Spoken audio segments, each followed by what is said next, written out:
نحمدہ و نصلی علی رسولہ الکریم اما بعد عن ابی ہریرہ رضی اللہ عنہ قال قال رسول اللہ صلی اللہ علیہ وسلم ان الاسلام بدا غریبا وسیعود کما بدا غریبا فطوبی للغرباء۔ بے شک اسلام غربت و اجنبیت سے شروع ہوا، اور جس غربت و اجنبیت سے شروع ہوا ان قریب اسی پر لوٹ جائے گا۔ پس جنت کی بشارت ہے غرباء کے لیے۔ اس حدیث پر کچھ عرض کرنے سے پیشتر یہ واضح کر دوں کہ اپنے بندوں کو مختلف آزمائشوں میں ڈال کر ایمان پر ان کی استقامت و عزیمت کا امتحان لینا اللہ تعالیٰ کا وہ قانون ہے جو ہمیشہ چلا آ رہا ہے اور رہتی دنیا تک قائم رہے گا۔ اللہ تعالیٰ نے فرمایا احاسب الناس ان یترکوا ان یقولوا آمنا وهم لا یفتنون وَلَقَدْ فَتَنَّا الَّذِينَ مِن قَبْلِهِمْ فَلَيَعْلَمَنَّ اللَّهُ الَّذِينَ صَدَقُوا وَلَا يَعْلَمَنَّ الْكَاذِبِينَ۔ یعنی لوگوں نے یہ سمجھ رکھا ہے کہ انہیں ایمان لانے کے بعد یوں ہی چھوڑ دیا جائے گا۔ نہیں، ہم نے ان سے پہلوں کو بھی آزمائش میں ڈالا ہے اور انہیں بھی ڈالیں گے۔ بس اللہ تعالیٰ یہ دیکھنا چاہتا ہے کہ اپنے دعویٰ ایمانی میں سچا کون ہے اور جھوٹا کون ہے۔ برادران اسلام، اس آیت کریمہ سے یہ بات واضح ہوتی ہے کہ اللہ تعالیٰ اس امت کو آزماتا رہے گا، آزمائش میں ڈالتا رہے گا۔ ان آزمائشوں میں ایک آزمائش یہ بھی ہے جس کا اس حدیث میں ذکر ہوا، یعنی غربت و اجنبیت کی آزمائش۔ غربت و اجنبیت کی آزمائش سے کیا مراد ہے؟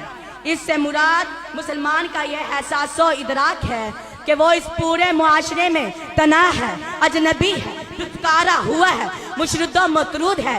اس احساس کی وجہ یہ ہے کہ وہ توحید اور سنت کے منہج کو سمجھ کر اپنا چکا ہے اور باقی معاشرہ اس منہج سے باغی ہے، لہٰذا اس کی معاشرے کے ساتھ نہیں بنتی، نہ وہ معاشرے کے ساتھ سمجھوتا کرنے پر آمادہ ہوتا ہے، نہ معاشرہ اس کے ساتھ، معاشرہ اسے تکلیفیں پہنچاتا ہے، یہ برداشت کرتا ہے۔ بعض اوقات غربت و اجنبیت کا یہ دائرہ اور تنگ ہو جاتا ہے اور یہ شخص اپنے ہی گھر کی چار دیواری میں اپنے آپ کو اجنبی محسوس کرتا ہے۔ کہنے کو اس کی ماں بھی ہے، باپ بھی ہے، بھائی اور بہنیں بھی ہیں، ایک گھر میں رہتے بھی ہیں، مگر وہ بالکل اجنبی اور دھتکارا ہوا ہے۔ وجہ کیا ہے؟ وجہ یہ ہے کہ ان کی بات عقیدگی سے بیزار ہے، ان کا شرک اور بدعت سے ناراض ہے، اس کی اپنے اہل خانہ سے نہیں بنتی، لہٰذا ان کے درمیان ایک چھت تلے رہتے ہوئے بھی بعض اجنبی اور غریب ہے۔ ان کے تانے سہتا ہے، گالیاں برداشت کرتا ہے، ظلم اور زیادتی قبول کر لیتا ہے، مگر ان کے شرک اور بدعت کے ساتھ سمجھوتا نہیں کرتا۔ بعض اوقات بڑی بڑی قربانیاں دینی پڑتی ہیں، فاقے برداشت کرنے پڑتے ہیں، گھر سے بے گھر، وطن سے بے وطن ہونا پڑتا ہے، مال و دولت جائیداد سے آپ ہونا پڑتا ہے، دنیا کی سلطیں چھین لی جاتی ہیں، مار گھٹائی تک کی نوبت آ جاتی ہے، وہ اللہ کی رضا کے لیے سب کچھ قبول کر لیتا ہے۔ یہ ہے وہ اجنبی اور غریب جس کو اللہ کے رسول صلی اللہ علیہ وسلم اس حدیث میں جنت کی بشارت دے رہے ہیں۔ فطوبی للغرباء، یعنی ان غرباء کے لیے جنت کی بشارت ہے۔ نبوت سے قبل رسول اکرم صلی اللہ علیہ وسلم کی عرب کے جاہلی معاشرے میں بڑی عزت، قدر و منزلت تھی۔ لوگ آپ کو صادق الامین کے لقب سے یاد کیا کرتے تھے اور بعض بڑے اہم کٹھن مواقع پر آپ کی رائے کو قبول کیا گیا، اور یہ بات معروف معترف بھی تھی کہ تمام فضائل خیر اور اوصاف حمیدہ میں پوری برادری کے اندر محمد صلی اللہ علیہ وسلم کے ہم مثل، ہم مرتبہ کوئی نہیں۔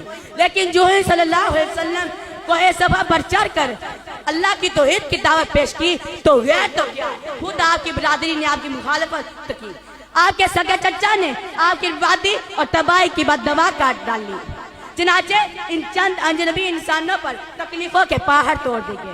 وَمَا نَقَمُوا مِنْهُمْ إِلَّا أَن يُؤْمِنُوا بِاللَّهِ الْعَزِيزِ الْحَمِيدِ۔ ان کو مومنوں کی یہی بات بری لگتی تھی کہ وہ خدا پر ایمان لائے ہوئے تھے جو غالب اور قابل ستائش ہے۔ ظاہر ثانی کا سلسلہ پھر ابو لہب کی بددعا براہ راست ڈانٹ ڈپٹ سے شروع ہوا، پھر مختلف الزامات تراشیاں کی گئی۔ کبھی محمد صلی اللہ علیہ وسلم کو مجنون کہا گیا، کبھی شاعر اور کبھی ساحروں کا ہون۔ پھر آپ کے متعلق مختلف الزامات تراشیاں کی گئی، کبھی محمد صلی اللہ علیہ وسلم کو مجنون کہا گیا، کبھی شاعر اور کبھی ساحروں کا ہون۔ پھر مختلف الزامات تراشیاں کی گئی، آپ کلام مقدس آیات تلاوت آیات فرماتے تو کبھی اساطیر الاولین پچھلے لوگوں کی کس سے کہانیاں کہ نیا کہا گیا. مسلمانوں پر تحقیر و استہزاء کا ایک بازار گرم تھا. وہ لوگ ٹھٹ کرتے, پاس سے گزرتے ہوئے اشارے کرتے, مذاق اڑاتے. ان الذین اجرموا کانوا من الذین آمنوا یضحکون واذا مروا بهم یتغامزون. یعنی گناہگار لوگ ایمانداروں پر ہنسا کرتے تھے اور جب ایمان والوں کے ساتھ گزرتے تو آنکھوں سے اشارے کرتے ہوئے اپنے گھر والوں کی طرف باتیں بناتے ہوئے لوٹتے. جب ایمان والوں کو دیکھتے تو کہتے یہ گمراہ ہے. ادائے ثانی کا سلسلہ پھر جسمانی تشدد تک پہنچا. بلال حبشی کو رشی سے باندھ کر آباش نوجوانوں کے سپرد کر دیا جاتا جو انہیں مکہ کی گلیوں میں گھسیٹتے پھرتے تو پیر کی شدت کی حرارت اور تمازن میں نکیلے کنکروں پہ لٹا کر سینے پر بھاری پتھر رکھ دیا جاتا. آگ کے انگاروں پہ لٹایا اور گھسیٹا جاتا لیکن وہ مسلسل احد احد پکارتے. عمار بن یاسر ان کے والد یاسر اور والدہ سمیہ کو مار مار کے لہو لہن کر دیا جاتا اور ان کے جسم پر ابلتا ہوا گرم پانی ڈال دیا جاتا. نبی صلی اللہ علیہ وسلم جب یہ ظلم ہوتے دیکھتے انتہائی مغموم ہوتے اور دکھ بھرے لہجے میں یہ فرماتے صبرن یا یاسر فإن موعدکم الجنت. اے خاندان یاسر صبر کرو, میں تم سے جنت کا وعدہ کرتا ہوں.